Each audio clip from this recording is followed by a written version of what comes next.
everyone and welcome back to my channel. My name is Emma and today we are doing a video looking at some more island maps.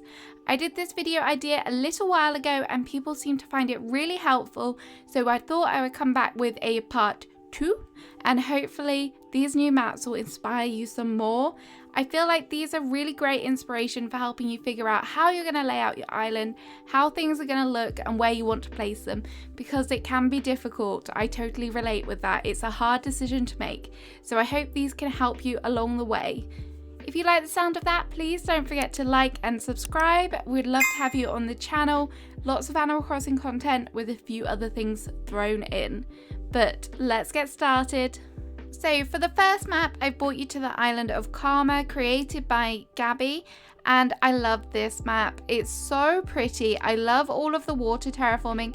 I think she's done a fabulous job of mixing the natural terraforming, the waterways, the big lakes, with the kind of canal areas as well, like the structured neighborhoods as well. That contrasts really nicely. She's got a nice mix in heights with the hills, and also there's some narrow kind of walkways to get around the island, which I love the contrast again with the open spaces and those narrow walkways.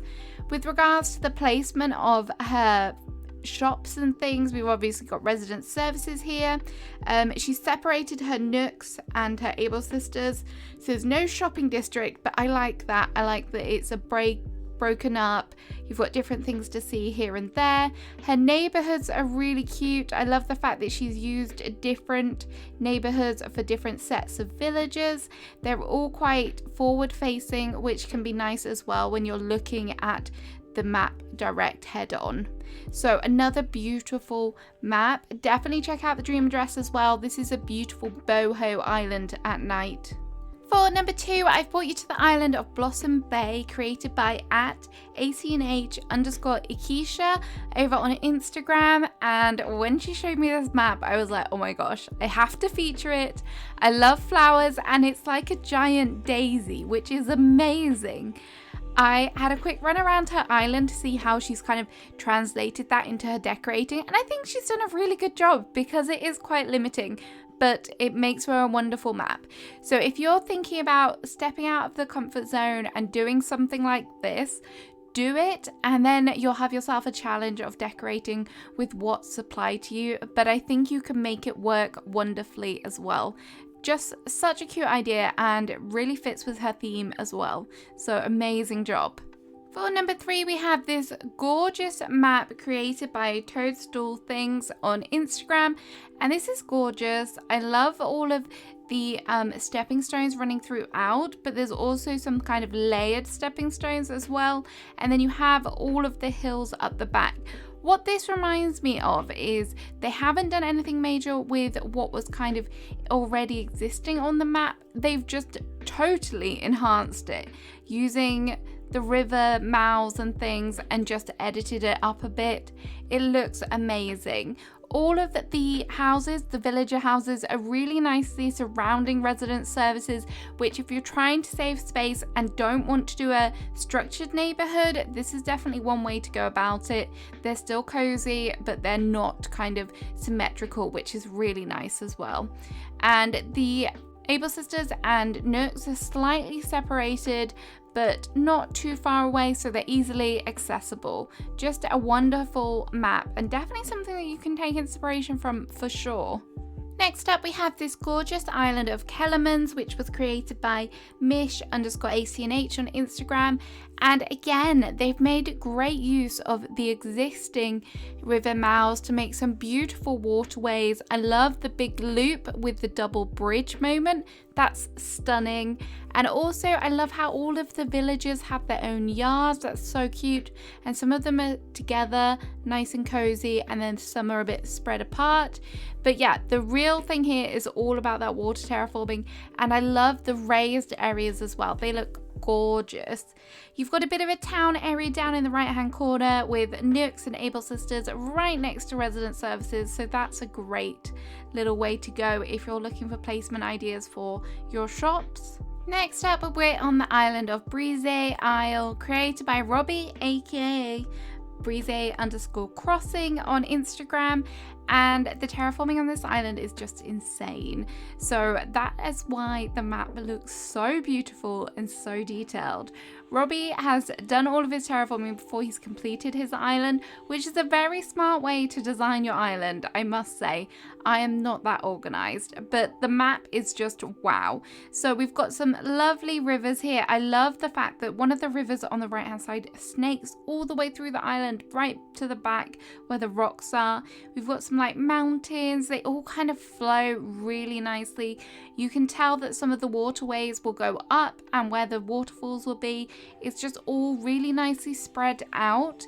And I like the fact that he's used his beaches to put his Able Sisters and his nooks and his campsite. Something a bit different. I know he's not completely finished, but if you are thinking about places where to put them, you can definitely fit them all on your beaches if you are thinking about doing it that way. So yeah, another wonderful natural island, beautiful. Another map and another beautiful island. This is Peachy, created by @Peaches&Crossing over on Instagram, and this is a stunning island. I love it, I love it. There are some really beautiful little streams here. Again, lots of stepping stones. I can only imagine what she's placed down where she has put those in-game paths. But again, it's so creative. I love all of the hills. The hills kind of flow really nicely, which is super hard to do. So really love that. We have got the houses. Some of them are together, which I like. I like the fact that they've got close neighbors, and some of them are spread out, which is a really nice thing to do on your island. I did it on my first ever island, and to be honest, that was probably one of my favorite kind of villager yard islands, where you had some of them close together and some of them spread out. Her Able Sisters and her nooks are really nicely positioned as well, having the Able Sisters on the lower level and then the nooks on the higher level. Again, that is something that I've done in the past, and I really do like it that way. Easily accessible if you're looking to do your dailies, and looks cute as well. Next up, we have this gorgeous map created by Joshua. You can find them on Instagram as @Joshua.crossing. This map is very interesting because of the cliffs. If you look at them, there is kind of the base layer or the first level of the cliff, and then what they've done is they've gone over with the second layer of the cliff, which I like. I don't feel like normally you see a lot of the top tier cliffs around. I feel like normally if you're building, you build on that first layer, and I think that that makes for an interesting map. Again, everything is very natural looking. There is some kind of narrow walkways, which I really like as well. Very creative and kind of an interesting different way to get around, and it creates some awesome views. This next map is very unique and uses a lot of water. This is the island of Meribella, created by Kat, and this is a mermaid themed island. This is so unique. I've had a run around. It's so bright and colourful, but it's very different. I've not really seen anything like it before. But you may be thinking, how does this translate to what I'm going to do with my island? I don't want to fill my island with water. Well, that's okay. I think it can give you an idea as to how to structure your paths and your layout. If you look at what they've done with the kind of central platform in front of their airport, that's very different. I've not really seen anything like that before. And also the neighborhood at the back of the island. This is such a good way, such a clean, cohesive little neighborhood right at the back of your island. So if you want a lot of stuff going on in the foreground, then you can go ahead and do that. But nonetheless, definitely unique and worth a look for sure. Next up, we're on the island of Cat, created by Sara, and this island has some really ingenious things that they've done with the neighborhood. I really like the curved neighborhood over on the top right. That's really pretty and very unique, and also the fact that they've got the little oxbow lake in front of it. Absolutely gorgeous. The waterways are beautiful as well. There's lots of kind of little islands, especially in the center behind resident services. I can only imagine that there are some gorgeous waterfalls there. And then the other neighborhood over on the left hand side at the back of the map is also pretty unique as well. I like the fact that they're on 2 different levels. Very clever. And then the shops, they're really close together with the campsite, which is placed on the peninsula, which I think if your peninsula is big enough is a great place to put it as well. Just a really nice, another beautiful map. Next up for number 10, this is the island of Valeria, created by Awful Gaming, and this is a stunning map. This is really, really beautiful. It's really, really well thought out. All of the waterways kind of signify a specific area. So like you've got the museum surrounded by that lovely thick river. You've got Able Sisters, the campsite, and Nooks all surrounded by almost their own island. They've all got their own entryways onto them. Even some of the neighbours, the villagers, have that as well. Really, really pretty. So gorgeous. It's all predominantly flat as well, which I think makes even more of a kind of enhancement of the waterways. So gorgeous and very unique. I really think that this is a great inspiration for anyone who is looking to do some extra heavy terraforming on their island, and just go for it. Go for it and see what happens. Our next map is created by Joshua.crossing, and this is the island of Chanterelle, which is a gorgeous island. Wonderful, beautiful overgrown island, but the map is also gorgeous. I know we've had a lot of amazing water terraforming, but this is uber. Did I just say uber? I think I did. This is so detailed and wonderful. I love all of the different little streams that are flowing throughout, the intricate mountains, just amazing. The little ponds, and even there's like a double pond moment going on. What is that? That is stunning. And I love the corner kind of hill vibe. That's really nice as well. All of the villager houses are nicely scattered. You've got the museum on the beach. The Nooks is behind resident services, which is great, easy to get to.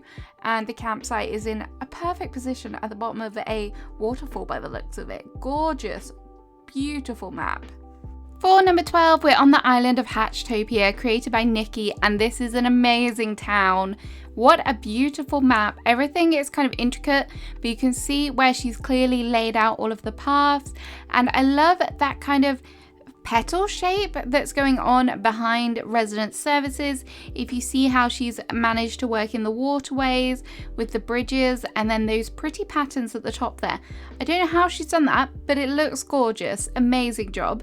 And then we have a little bit of a neighborhood over on the right hand side, and then you have two little resident houses together, but she has so many resident reps. Look at all of those resident houses. How she's managed to fit them all in, that's just magic. And I love all the little dots, the round dots as well. They look really nice on the map, just add a little bit of detail, but this is beautiful.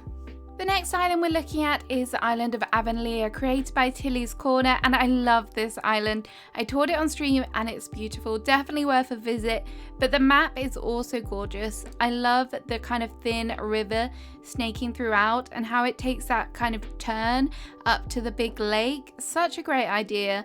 Gorgeous, gorgeous. There's lots of hills because this is kind of a forest core hiking island, and it works perfectly. There's ways to get across quite easily. It does flow even though it is quite heavily kind of hills and stuff. It's really, really nice, and the villager houses are nicely spread out as well. Everything is kind of in the center of the map, and then there's kind of the flat areas on the edges, which is nice as well. Our penultimate island is the island of Laurel, created by @m.crossing, and another beautiful natural island. A lot of these islands haven't used the in-game pass, but I really think that that means that you can look at the actual placement of the houses and the water terraforming. There's a lot of kind of oval areas with islands in the middle here, and that is just beautiful. I really like that there's not too many cliffs here. There's just the right amount, which I'm assuming is used to kind of segue the different areas and separate them up, which I really, really like as well. Lots of bridges, so that's easy to get around. Just a lovely little cutesy map. For our final island map, we're visiting the island of Lavender, created by Kait, and this is a lovely, simple map. I've just had a look around her island, and she does actually use custom paths and in-game paths alongside one another, which is a great tip, and probably why you're thinking, why is there massive gaps there? But she's used both, and I think it works really well together. She's got two neighborhoods. One is right at the back of her island, nicely separated with lots of yard space, and then she's also got this kind of Pentagon one down in the left hand corner. I like the fact that she's kept it simple. She's got her nooks and her able sisters next to resident services. We like that it's easy to access, and then there are some kind of farms, and I like the simple just one pond. You don't need to go crazy with terraforming. You don't need to go crazy with cliffs and waterways. Sometimes it's nice to just bring it back to the bare bones. And one of the islands that I toured recently was just totally flat, and I loved it. It was a beautiful island. So don't be daunted by everything that's I've shown you today, because simplicity sometimes does work. So there we have it. There is 15 maps, all beautiful in their own ways. So gorgeous to look at all of them. Thank you so much to everyone that submitted them. It's been a lot of fun looking at them, and I hope you all found it really useful looking at all these maps to give you some ideas for laying out and mapping out your islands. Have a great rest of your day, and I'll see you again soon with another video. Bye bye.